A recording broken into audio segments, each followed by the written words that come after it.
Good afternoon, everyone, or good morning or good evening, depending on where you're following us from. My name is Nicoletta Piereddu. I'm the inaugural director of the Georgetown Humanities Initiative, and I'm here to represent Professor Thomas Banchoff, the convener of the Georgetown Global Dialogues, who cannot be with us today. It is my honor, on behalf of Georgetown University and the Centre de Cultura Contemporánea de Barcelona, to welcome you to the March 2026 Georgetown Global Dialogues.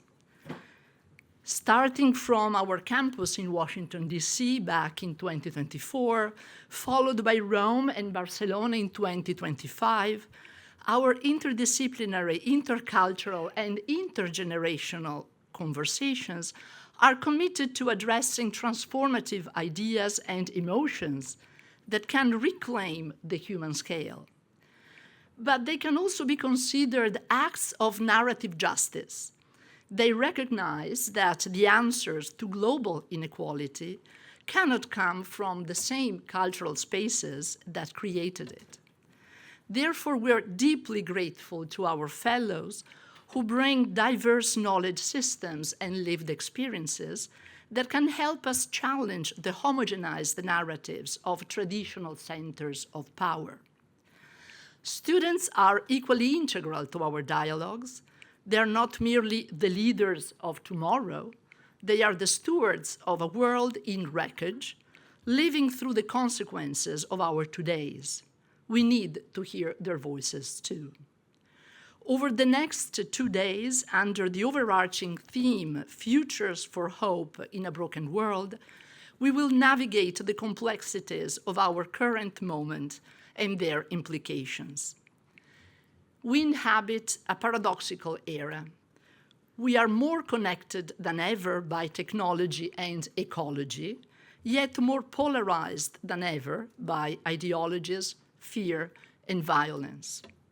This landscape of big data and great powers, increasingly dominated by a predatory logic of extraction and the unbridled impunity of authoritarianism, widens the divide between those who script the global future and those who are merely caught in its wake.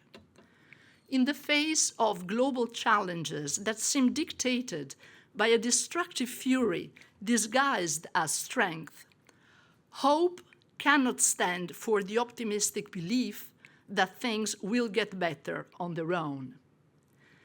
Yet, we refuse to let hope become a polite synonym for denial. In our global dialogues, hope is the cognitive and spiritual discipline of acting as if our words still carry weight and our choices still hold the power to tilt the axis of a broken world. Never before, I dare say, has this lacerating tension between brokenness and hope called upon us so loudly. Our event is not simply a traveling conference, it is a displaced dialogue that a war, the ultimate tragic failure of dialogue, prevented us from holding on our Qatar campus. And this is also the reason why Dean Safwan Masri cannot be with us today. This is a harrowing evidence of the very brokenness we are here to discuss, and a stark reminder that the future for hope we seek is extremely fragile. But it also gives our words a new urgency. Our host, Barcelona, which was forged in the crucible of its own civil wars and a long, tenacious struggle for identity, and which intimately understands what it means to be a city of refuge, renders our dialogues acts of intellectual and ethical resistance. By continuing the conversation, albeit in a scaled-down iteration this time, that was meant for Doha, we are asserting that while bodies can be blocked by borders and conflict, the spirit of the global majority and the power of narratives cannot be contained. Words can make and unmake worlds. In the city of Antoni Gaudí, we find the wisdom of the trencadís, his iconic art of drawing beauty from brokenness by taking the shards of a fractured world and assembling them into a shimmering whole. And in the shadow of his Sagrada Familia, a masterpiece that has stood for over a century as a testament to the unfinished, we are compelled to recognize that the most vital works of humanity, justice, peace, solidarity, the common good, are perpetual labors. They require a constant determination to renegotiate our shared existence. This is the work that brings us here.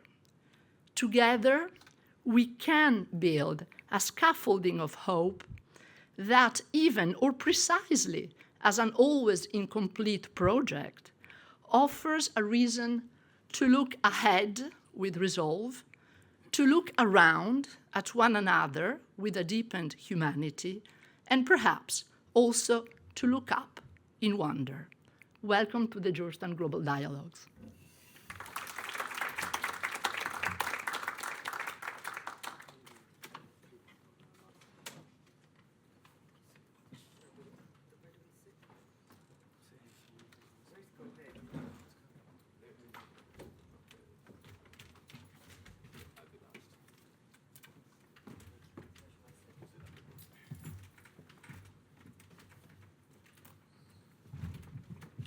Hello.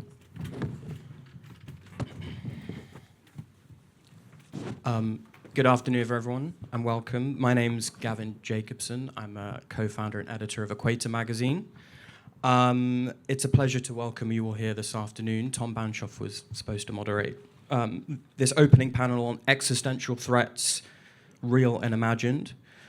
But he's unable to attend this weekend, so I've been asked to step in and try and helm this absolute leviathan of a subject. I think before we turn to our panelists, I sort of wanted to situate the conversation a little bit historically, because it struck me when reading the program for the event that the sort of anxieties that bring us here today are actually very old.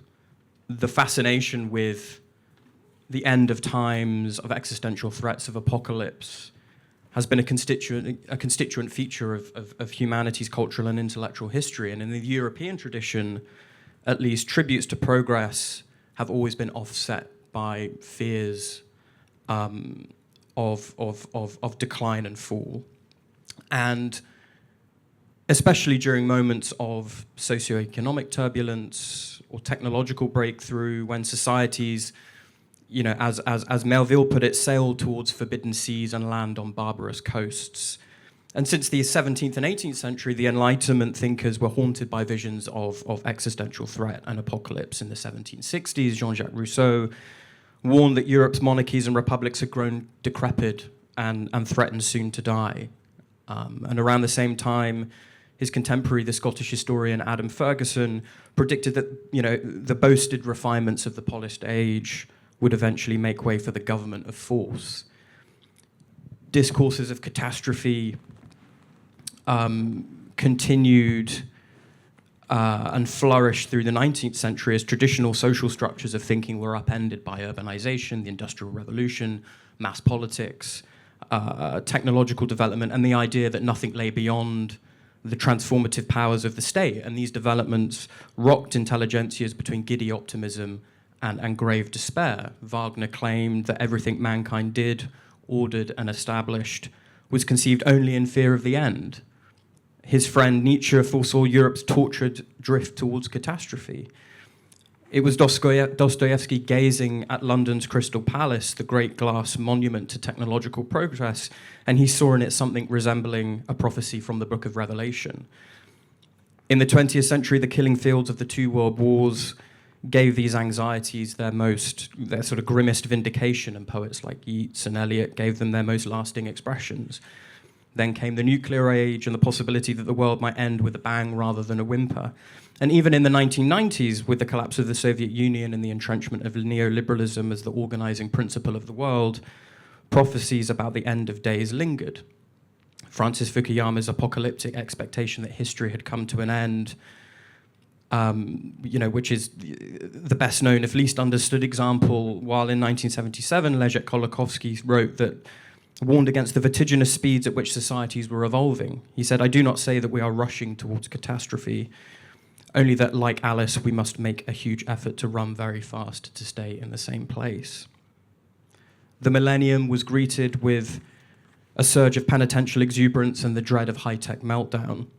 And today, with climate catastrophe, democratic backsliding, the rise of artificial intelligence, genocide, wars, fires in the port of Barcelona, expanding zones of impunity and cruelty, what the literary critic Frank Kermode once called a perennial sense of an ending, has never felt more acute.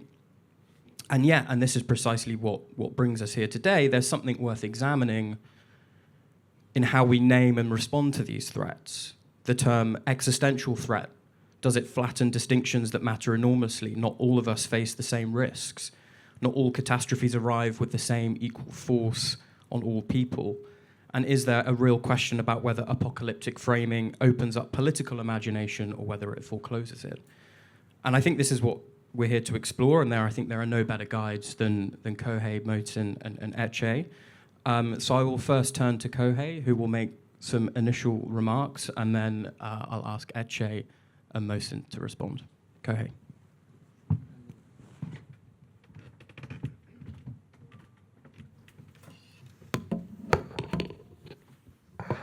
Hi guys, it's not very good timing. I and Antonio are very exhausted after the museum visit, but I will try my best to stimulate some of the ideas and discussion. So I prepared some text and I'm gonna share with you guys.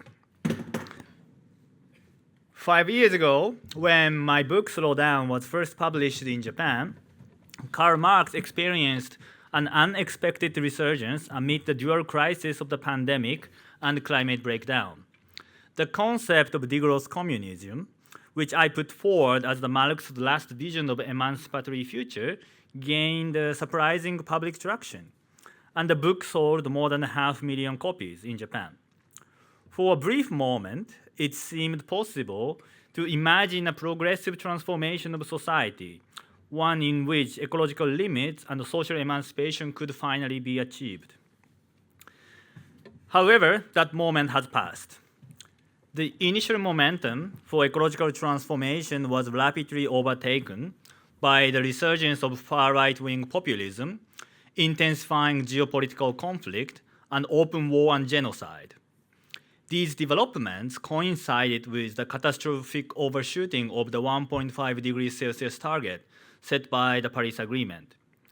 In effect, it is now an undeniable fact that the Paris Agreement has failed. Current projections suggest that the global average temperature may rise well beyond 3 degrees Celsius compared to the pre-industrial level by the end of this century. What is at stake is not merely a warmer world, but the irreversible loss of the relatively stable Holocene climate that underpinned human civilization. We are entering an era defined by chronic emergencies, permanent scarcity, and perpetual conflicts caused by unpredictable natural disasters rather than a linear improvement and progress.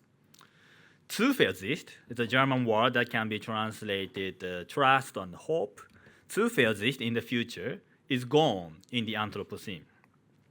This is the essential characteristic of the Anthropocene, which marks the end of modern idea of progress. So I characterize today as basically the end of progress. And this is the end of modernity as well, because the Enlightenment phase in unilinear development, the belief that the history naturally moves forward toward greater freedom, abundance, and rationality has collapsed. Yet the collapse of this phase has a significant consequence to the progressive movements. It is no coincidence that many of us now feel completely powerless.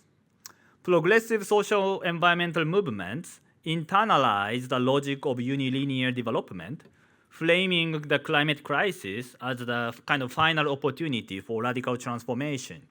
The slogans such as now or never, system change or climate change, in German Ende oder Wende, so the end or transformation, these slogans were often used, and then the crisis was imagined as a revolutionary lever that would force society toward a better future. So we use crisis to create something better in the future. However, this orientation has become untenable. This is because crisis is no longer an opportunity for building a better future. Even if we decarbonize somehow right now, which is of course impossible, the existing concentration of greenhouse gases would continue to drive the warming for decades. Tipping points have already been crossed. The Earth has been irreparably damaged by irreversible crossing of critical planetary boundaries. Marx once warned that capitalism would create an irreparable rift in the metabolic interaction between human and nature. This is how he defended the need of eco-socialist transformation in order to end endless exploitation and expropriation of social and natural wealth. However, the lift, the metabolic lift, has become literally irreparable in the Anthropocene. Future societies will not emerge on a blank state, but must be built amid the ruins left by capitalism. In this sense, barbarism is not a rhetorical exaggeration anymore. Famously, Rosa Luxemburg, in the beginning of the 20th century, formulated the slogan socialism or barbarism. So we can still avoid barbarism and then create socialism, which will bring an emancipation and so on. It's the same logic as the Ende oder Wende or now or never the climate movement utilizes. However, this choice does not exist anymore.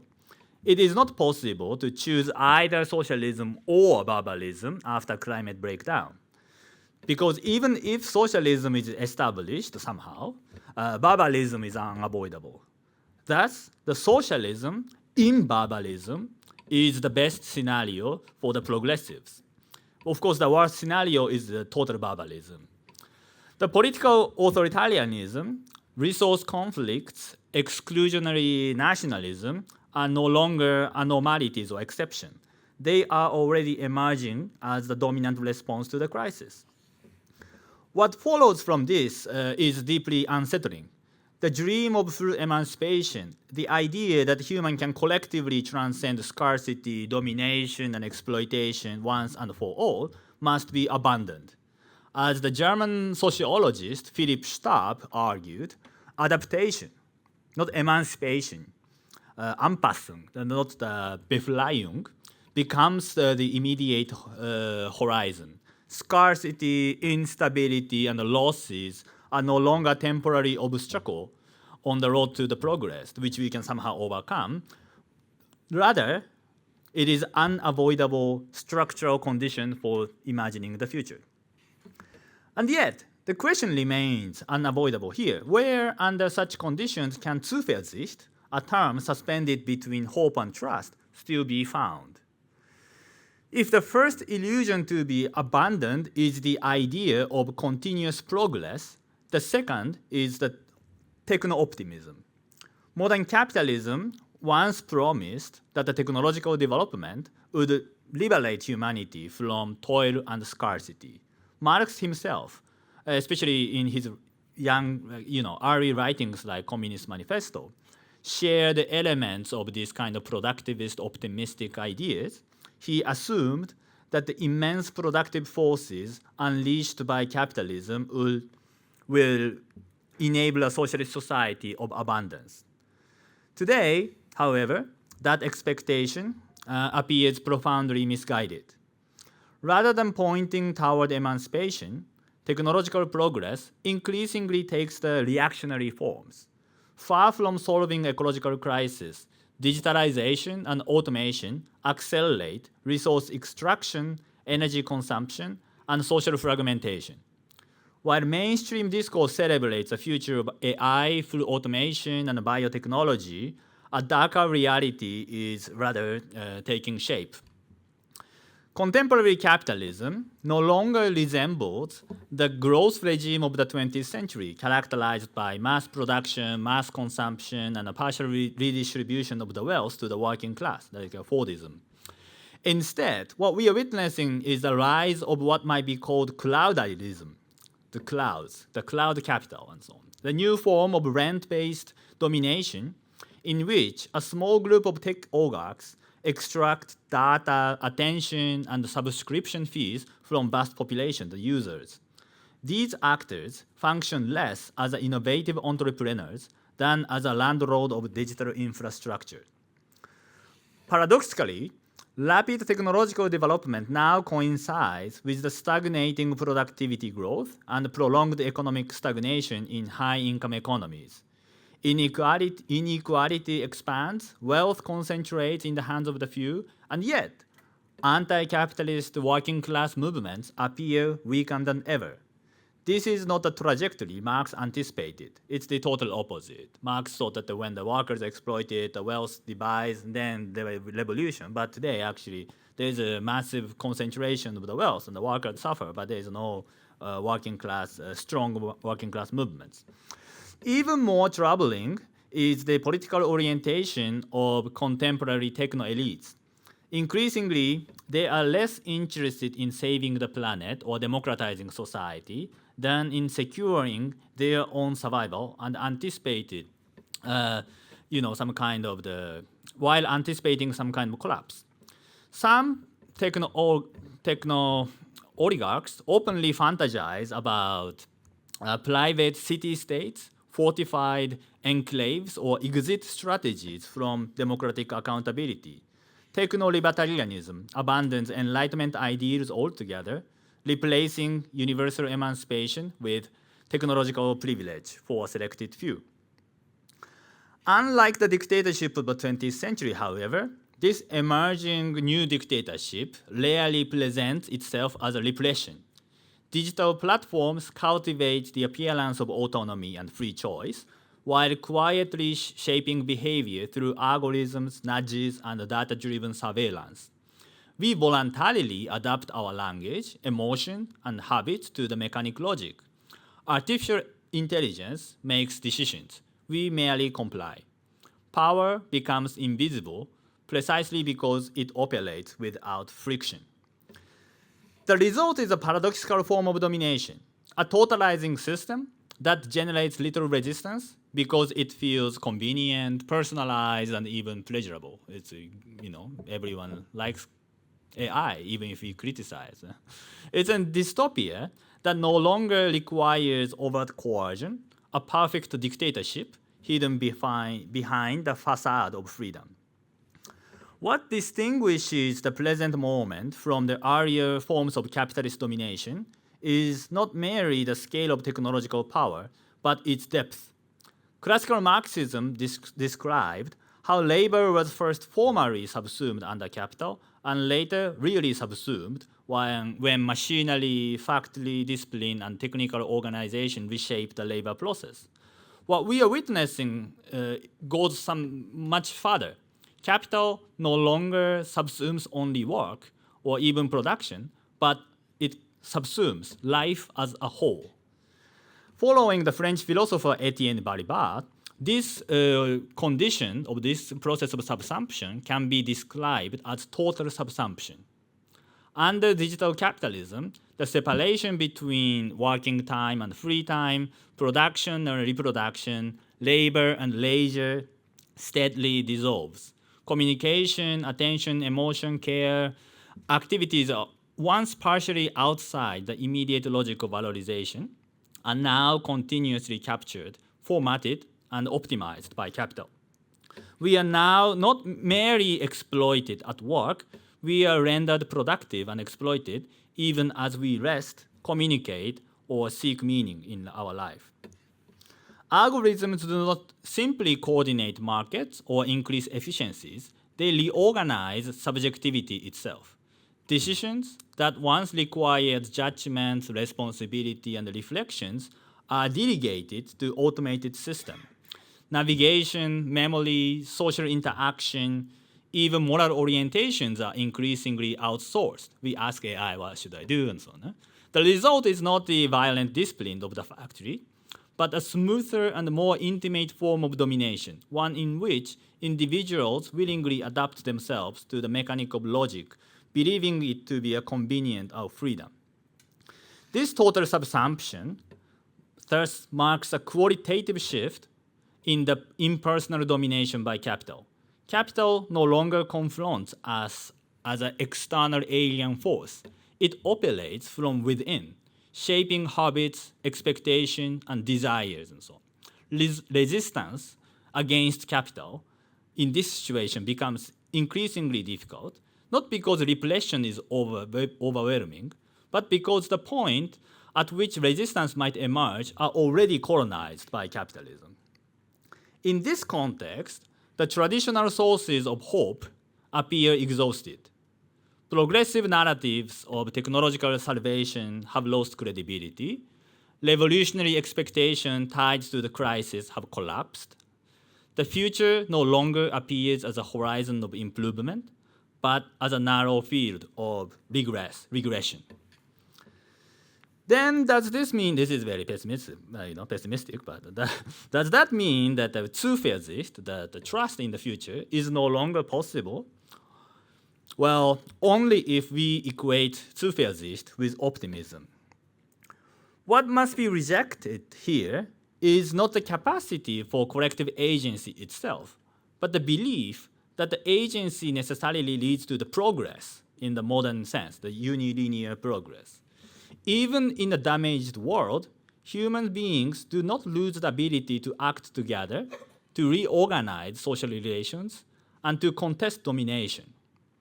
Capitalist exploitation, patriarchy, racism, and extractivism are not natural laws. They can still be challenged and abolished, even if doing so no longer promises some kind of better, abundant future.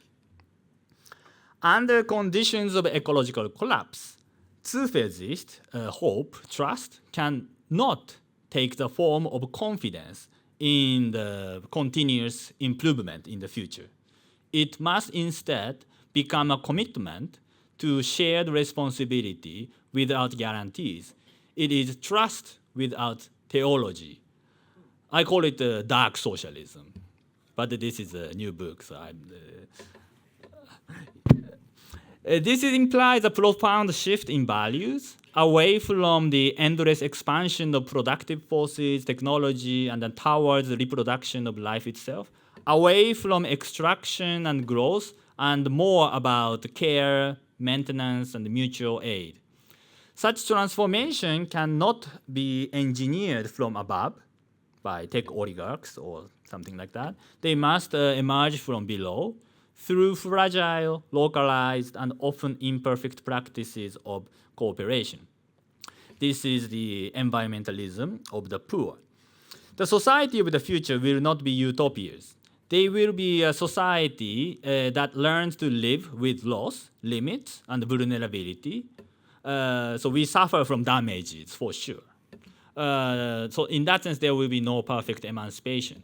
We will always have to deal with the damage and loss and the vulnerability, while refusing to surrender solidarity and dignity. In this sense, Zuversicht names neither hope for salvation nor trust in progress, but the refusal to give up collective agency even when the future is dark. If we can wake up from the dream of modern progress, we may still find a different kind of future for ecological survival in the ruins of capitalism. If we continue, if we simply totally give up, basically we will have just some tech capitalists monopolizes all the resources, while majority of us will suffer even more. So I think that is why the socialist idea and the transcendence of capitalism is even more important than ever in the age of ecological breakdown. But that doesn't necessarily guarantee that in socialism somehow we will enjoy more freedom and so on. This is the we may still find a different kind of future for ecological survival in the ruins of capitalism. Not one that awaits us, but one that we must build precariously and together. This is a radical hope, and this is the only form of Zuversicht that remains realistic today. Thank you so much.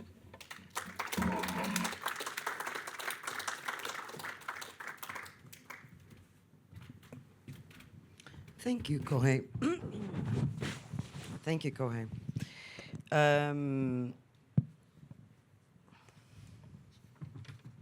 It was dark. Bravo. You said something in this article was published in Frankfurter Rundschau, and I read it, and one of the things that I thought about was why, for a brief moment, there was an opening. Why was it a brief moment? When your book was published, more than 500,000 people read it. That's a lot of people, by the way. More than 500,000 people. Why didn't they do something? This question has been central to my work and my thinking for the last 10 years. Why there is no change? Why there is no mass movement? What is the actual reason, except for incredible oppression and violence towards the oppressed? I have thoughts about that, but first, and perhaps it's connected, I want to tell hello to Safan Masri and everyone in Doha if they're watching. This is an interesting moment. This was supposed to be in Doha. Safan was going to be here, and many more people were going to be here. And thanks to Judith, Sandra, and magical CCB team, we are here. So we don't feel the friction in our lives. But actually, as many people are in the world today, like refugees or people like in war, we are in a survival mode. We ran to Barcelona to survive from war. And meanwhile, what we did was left our friends in Doha. I'm not pointing out to a moral failure, but I'm pointing out to our reality. This is where we are. So we should not forget that we are living in this reality, which you described as in a very dark term, but it doesn't look dark here, although there is a little bit of smoke there. We didn't go to Doha. Doha came to us a little bit. But we are in that dark reality. So how we survive situations is quite important, and it's very much connected to why people do not act on your thoughts or in many other ideas that are already there. There's enough outrage, there are enough ideas to change the world today, but nothing is happening. Why? Why is that? And I do think that it is a little bit connected to this morality of survival that actually affect us in different levels. Neoliberal morality of survival tells us to, leave the others behind, survive on your own, step onto each other. That's how you survive. This is human nature. This is what human is. This is how you are, and so on. And we are trying to, I'd like to think that we are trying to oppose this morality. And I am not sure we are entirely immune to this morality, how much of this morality seeped into all of us, even those of us who are opposed to this. Also, same morality made us into these rather not so beautiful beings, and gradually, through the decades, especially after 1980s, I think we started believing that we are this. We are not good. We are not powerful. We cannot change anything. We do not deserve to change anything. We do not deserve to live anyway as human beings, as human race. And this created a certain loss of faith in humanity, which I have been talking about for ages now. And that loss of faith in ourselves, in each other, and in humanity shaped the politics. You always talk about politics and the political reality with absolutely rational terms, like a natural-born German. But I do think that there is an emotional or spiritual even part of it that is very much consequential to get today. That loss of faith, I think, is the reason why people do not act, as, even though there are so many reasons to act, and even though they have almost nothing to lose. So many people, and you also say that climate catastrophe will be the reason of extinction. That is the existential threat. And many people think that it's AI, wars, fascism. I constantly talk about fascism. But I think the actual reason, the actual existential threat will come from this loss of faith and the political consequence of it. So, and this loss of faith, I think, brought upon us a certain sense of defeat. And the most important political of our times will be how we are going to deal with the defeat, which you mentioned a little bit, touched upon, like, how are we going to live within this barbarity? Nicoletta, when Nicoletta was opening the session, she said something, and I thought, oh, that's nice. She said, we keep on talking as if our words still carry weight. I also talked about defeat in our previous meetings, and how defeat is a place we have to learn how to live together, or how to live in. And we have to learn, of course, how to talk as if our words still carry weight. But then that defeat, how to deal with that defeat, how to live in that darkness, cannot be only rationally described, I think. We need poetry. We need a poetic leap towards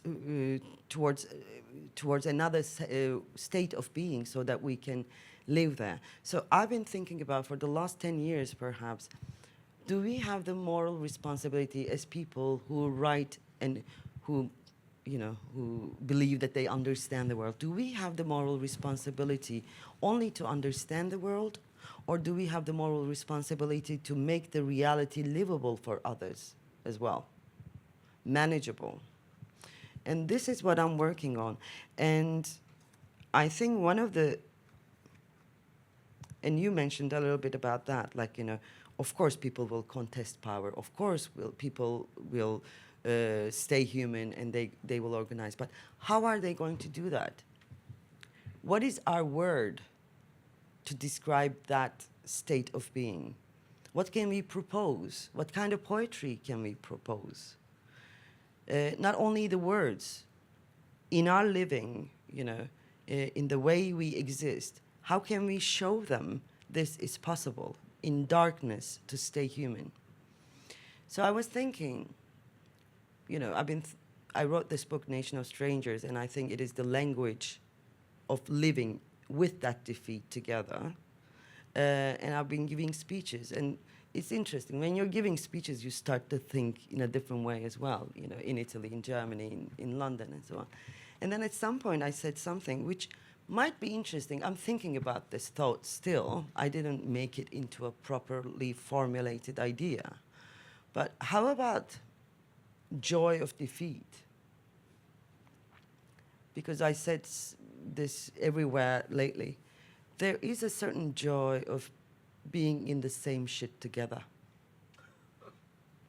It sounds like a bad joke, but actually I think it is a philosophical level that we might have to aspire to, we might have to elaborate on, because this is what we're going to live with.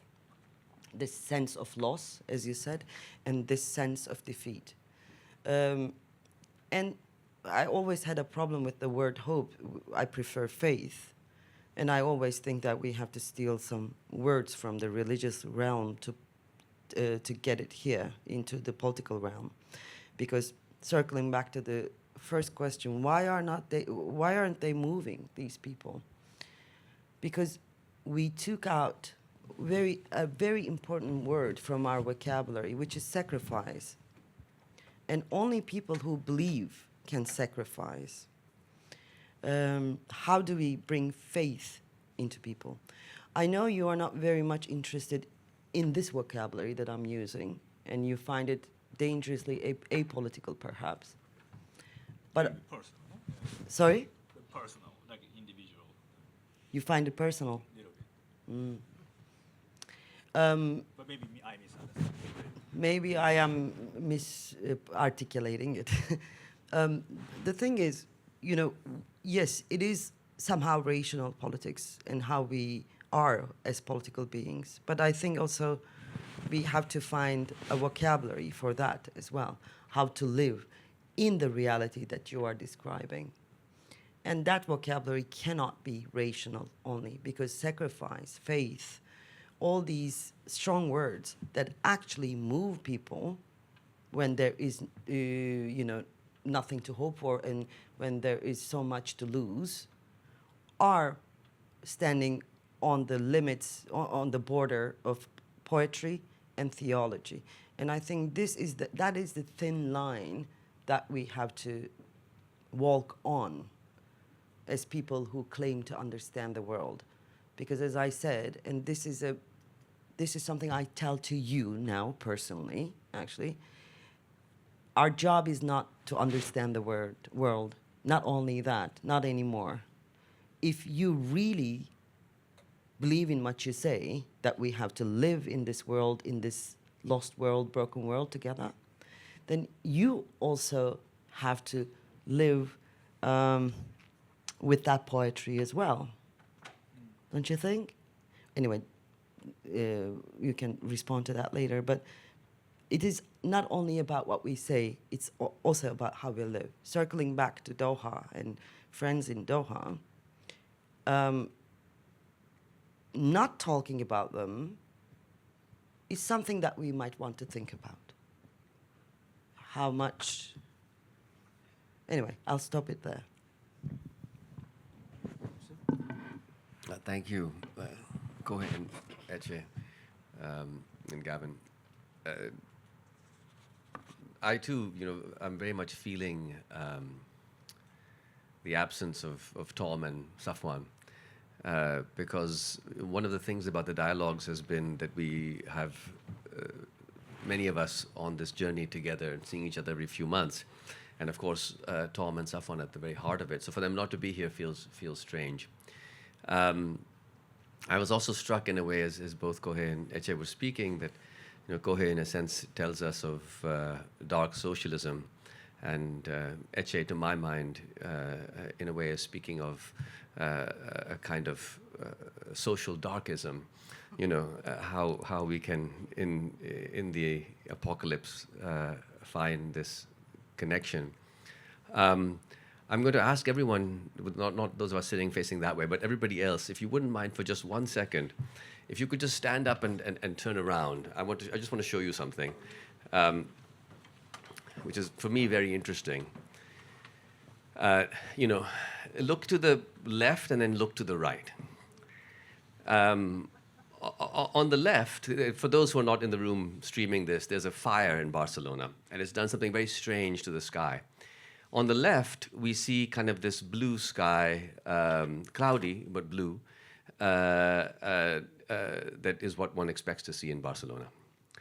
And on the right, what we see is this orange sky and this haze across the city. And I'm pointing it out to all of us in this moment because although the sky to the left is what we expect, please sit if you don't have to keep stand. But I'm pointing it out because to me it's very interesting. What you see on the left is sort of what you expect to see in Barcelona. But what you see on the right, if you want to take one more look after I say this, what you see on the right is what cities like Lahore and Delhi look like every winter. That sky over there on my right, your left, above the hill, it's orange as haze, you can barely see a certain distance. This is what the sky in Lahore looks like naturally. And it didn't look like that in my childhood. My childhood, it looked like the sky on the left. In fact, we waited for the winter because the heat would go away, the sun would come out, the oranges would be on the trees, and we would play in the lawns. And the winter was when Lahore came to life. Now the winter looks like that. And in a sense, the apocalypse arrives every winter now. it's incredible. You know, we all now have these apps on our phones that tell us the AQI, and the school timings are shortened, and sometimes the schools are not even allowed to open. And our son, who's a fanatical, football player, fights with us to go to practice, and thank goodness his practice is often cancelled. But sometimes it's not cancelled, and we have to sort of insist he doesn't go, or sometimes let him go. And then he has a smoker's cough at night because he played football in the smog. And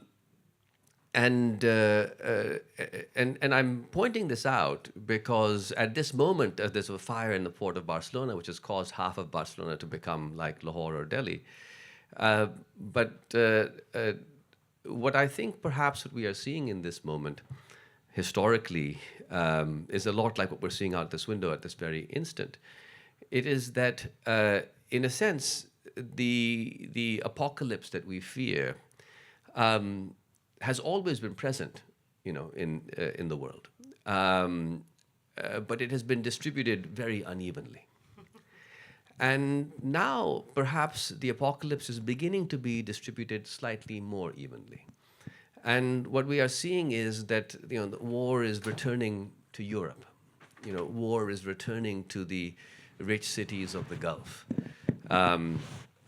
The idea of being displaced by another industrial power is coming to the factories of the West. This notion of apocalypse is something that I think much of the world imagined that it was immune to for a long time.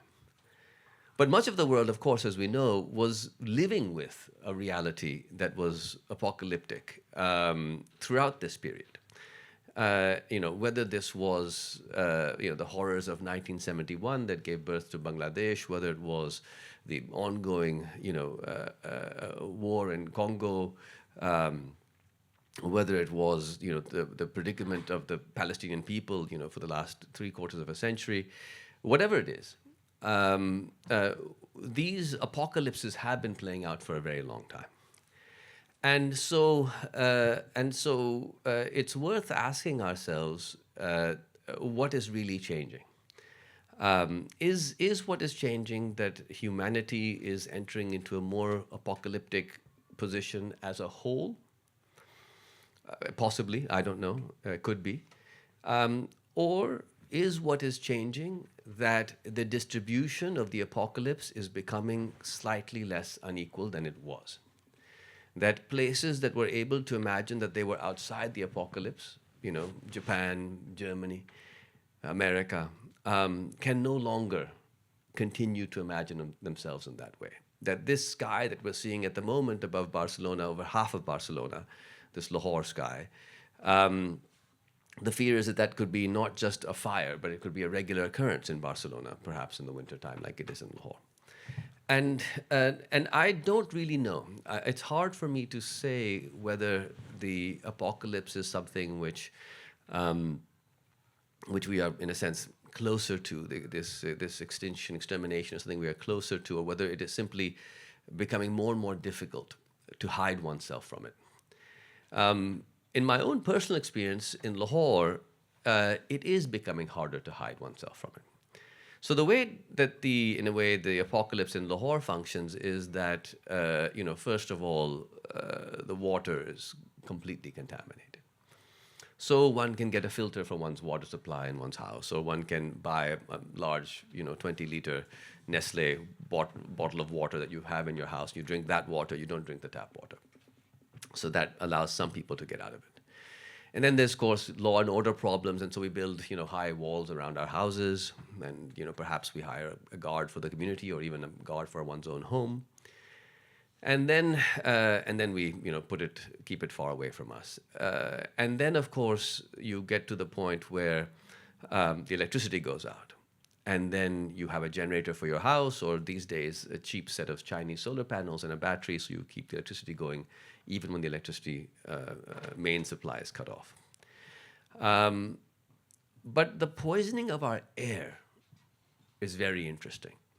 The poisoning of our air is one thing where it is incredibly difficult to escape. Now, the attempt is still being made. If you live in Lahore and Delhi and you're middle class or upper middle class or wealthy, family, you probably have an air purifier or multiple air purifiers in your house. And then you keep your windows shut, the air purifier's on, your AQI, you can measure it, it's lower in your house than it is outside. But it isn't quite the same as the water or the guard or the generator or solar panels. Because you're stuck in your room.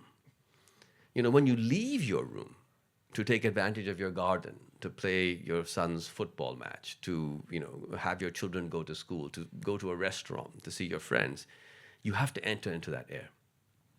The arrival of the poisoned air, which we've experienced in the past decade, for the first time, has brought the apocalypse into the lives of those who could insulate themselves from it in a way that they can no longer really insulate themselves.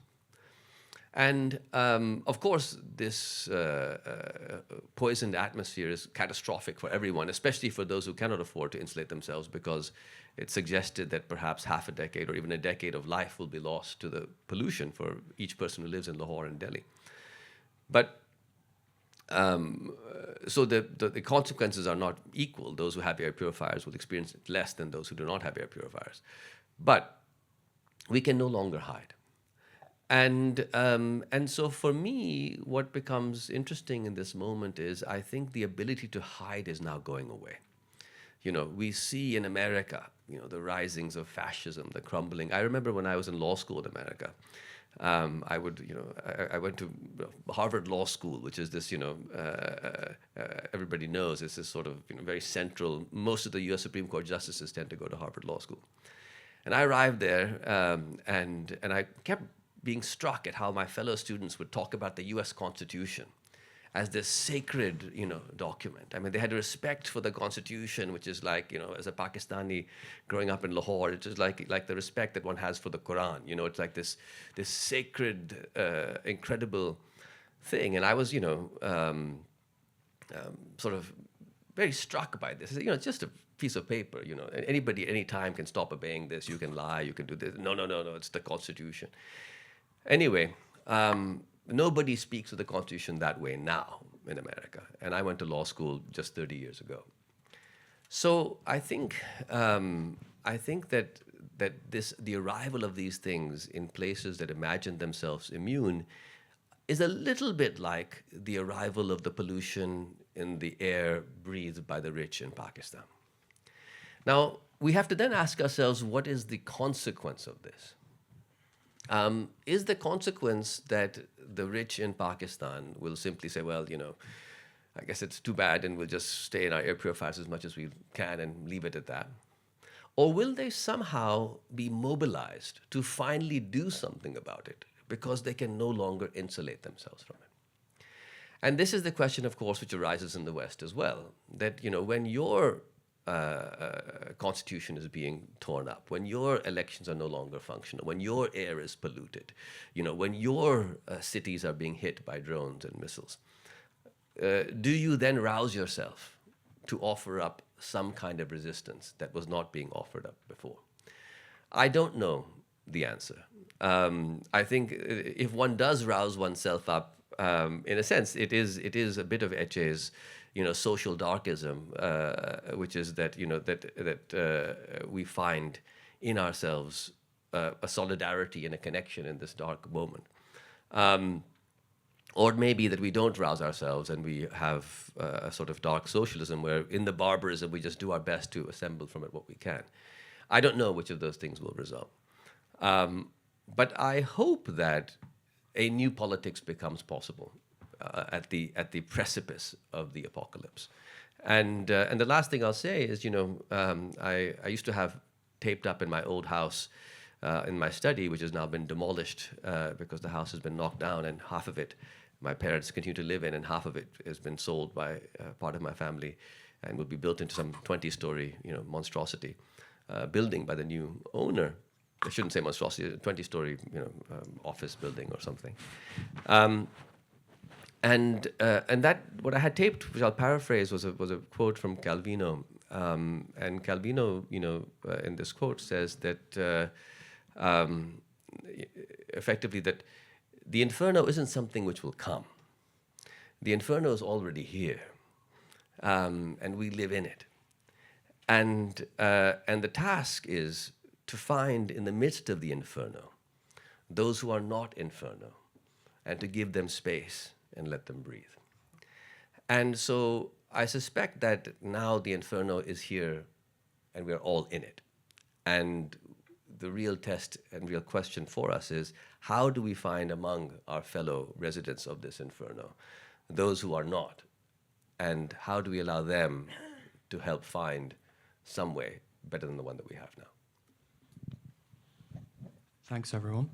I think we've got about just under 10 minutes, so I thought I'd just open it up to the audience to see if anyone has any questions for Kaiser.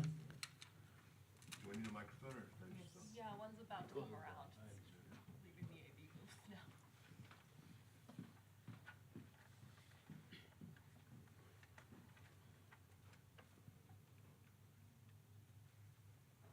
Do you want to just like speak up while we wait? Do we need a mic? Oh, I see. First, thanks so much for having me here. This is a marvelous gathering, and it's already been just very highly thought-provoking. As I was listening to Kohei's intervention into essays and Mosin's, it struck me that China wasn't really directly addressed except in a quick reference to solar panels and batteries at your house, flicked at just sort of on the side. There is a place where there is a lot of hope, where techno-optimism still sort of persists. You need only peruse the recently published 15th five-year plan, and you see that in absolutely ample evidence. There's this belief that technological solutions are still possible. This isn't naive either. I think that China can look back, and to your point about air pollution, Lahore may have gotten really terrible in the last decade. Beijing has gotten marvelously good in the last decade. A decade during which Chinese total electrical production doubled at the same time. And no small amount of that was coal, but a lot of it, of course, was in so how does China fit into your worldview on this? I mean, into either your dark socialism or your social darkism? By the way, I never. I like that He's coinage like too that. much. No, actually, it's not. There's nothing that I'm absolutely joyous. Actually, I'm normally a very humorous person. It's just, today a little bit down. Kohei, go ahead.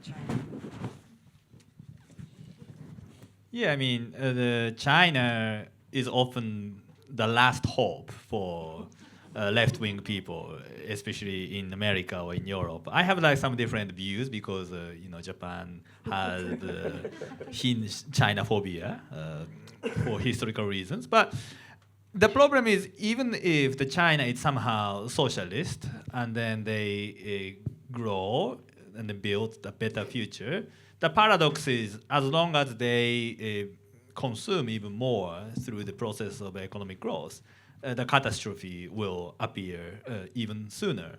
And I want to emphasize that this time, this apocalypse is qualitatively different. I think after the pandemic, there were many movements, Greta Thunberg, Fridays for Future, and again, these mass movement existed, and I was very hopeful at the time. I joined in these demonstrations, and then were defeated. But this defeat has historically, qualitatively different meaning. That was my point. Because, if it's war, after the war, of course, many people die and it's bad, but at least we can still rebuild the new cities, like after Hiroshima, Nagasaki, we could build the new cities. But it's different in climate change. Once you overshoot the certain planetary boundaries, this is irreversible. So the loss will be permanent. And there's a qualitatively different situation that we are now entering. And the problem is then, what's the difference? the point is the future. It's increasingly hard to imagine the better future in the next 30, 40, 50 years. And that makes people even more conservative because they don't want to lose. They want to continue what they enjoyed. Now, we don't want to imagine that the future will be worse, right? But my point is basically, that's why even Chinese socialists denies this future. They still want to describe the future in a better way, but they continue the growth. This climate collapse is inevitable. But that's not enough. Because we really have to, decarbonize. But this is just simply impossible with war and everything. So, in that sense, I think we first have to recognize this historical defeat, and that's the first condition for imagining the collective future. But it maybe not the dark socialism. There will be something different too. But my point today was basically we first have to recognize this historical turning point.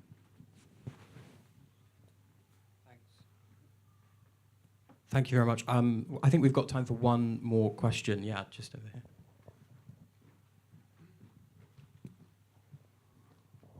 Hi, thank you all for this panel. I wanted to say something real quick about the China factor. I think if we think about capitalism in a global historical long trajectory of development, all the cities that were major hubs of industrialization had their moments of peak contamination, like in London. The moths of London adapted and changed their color to blend in better with the environment because everything had turned the color of soot. And we know from the histories of imperialism and capitalism that the question isn't about this cleaning up of like the air in Beijing. I've lived in China, I've done research there, and it's really about where this cleanup happens, where does the misery get outsourced to? And one of the major things that happened in China is this jump in the kind of scale of production. I did my work in Guangzhou in South China and near Shenzhen. And there was this shift in this very clear discussion about 10 years ago on like scaling up production to a higher commodity chain kind of production toward cleaner technologies. Some of the dirty pollution technologies went into the interior spaces to promote further development, and some of it went to other third world or global south spaces. So the pollution hasn't disappeared. It's a question of where do we outsource the misery when we have these shifts in technological production. That's one question. And the other question I had really quickly for Etche is, I really like your intervention. It's very beautiful. Thank you. And I wonder where you find the language, the concepts that inspire you in this moment to create a poetics of vulnerability and in living in this catastrophe. Thank you. As Mohsin said, apocalypse was already there. It is coming here. That's why it's much more central topic now for Europeans or United States, perhaps. It is a little bit similar to that. Although I look very fancy and I'm an internationally known writer, blah, blah, I also have another reality. I'm a refugee. And my other reality is the source of poetry that I am holding on to, because those are the people who are already living in dark times, these refugees who do not have anything else. And when I want poetry, I look into that very dark, very hardcore reality, especially visa lines. I love visa lines because those people are the precursor of humanity, I think. They are survivors. I am a privileged survivor, but they are, better survivors than me. And in that survival and in that determination to stay inhuman when you have nothing else is the most poetic thing you can ever imagine. Unfortunately, this neoliberal, morality imposed on us this idea of, fear of reality. Protect yourself from, dirt, because reality is dirty. Precarity is dangerous. And underprivileged, being underprivileged is contagious. So protect yourself. Whereas I do think that if you want to, solve any problems in reality, we have to get closer to reality. And when you get closer, you see the poetry of it. And this is what I'm proposing people. When I say there is certain joy being in the same shit, I actually refer to those lines, because those lines are the most miserable thing you can imagine. But there's incredible humor, there's incredible solidarity, random friendships. Yeah, and I think that microcosm of refugees will become the world of ours for many, many, many more people. Thank you, Etche. I think we're out of time now. I just want to say just a couple of things just to wrap up.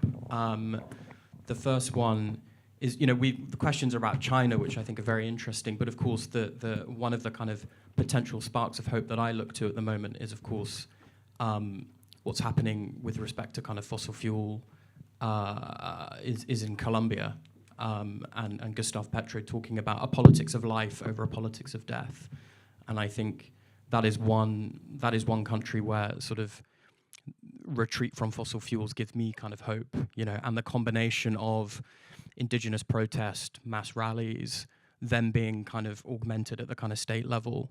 Anyway, this conversation to side, but I also think, thinking about the talk last night with Veronica and Nasreen, it strikes me that the spirit of Stuart Hall is kind of here, where he was talking about a Marxism without guarantees. And I think what we're talking about here implicitly is a kind of politics without guarantees. And Hall himself understood, how kind of stripping away those guarantees doesn't make politics any easier, of course, but you no longer lean on the kind of logic of history to do the motivational work for you, but in a way, like, then the question becomes, well, you have to find other reasons to act, other sources of solidarity and ways of sustaining commitment when the odds seem sort of stacked against you. And the final thing I will say is that my mother-in-law has just texted me with the words "petrol tank explosion in Barcelona." So I think that's it. Yeah. Anyway, please join me in thanking Kohei, Etche, and Mohsen.